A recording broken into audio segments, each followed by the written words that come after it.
আসসালামু আলাইকুম। আপনারা কেমন আছেন? ঈদের রাত্রে শরীর খুব অসুস্থ বোধ করছে, তার জন্য আপনাদের একটা ভিডিও শেয়ার করলাম। মার বাড়িতে এসেছি। আপনারা কেমন আছেন?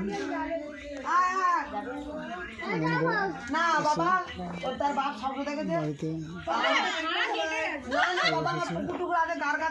ছোট মোনা ছোট মোনা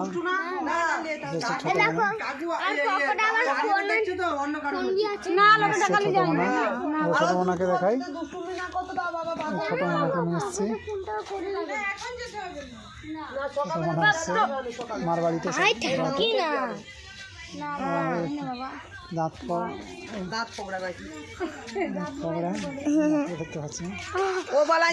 শেয়ার কমেন্ট করবেন, দোয়া করবেন, ভালো থাকবেন, সুস্থ থাকবেন।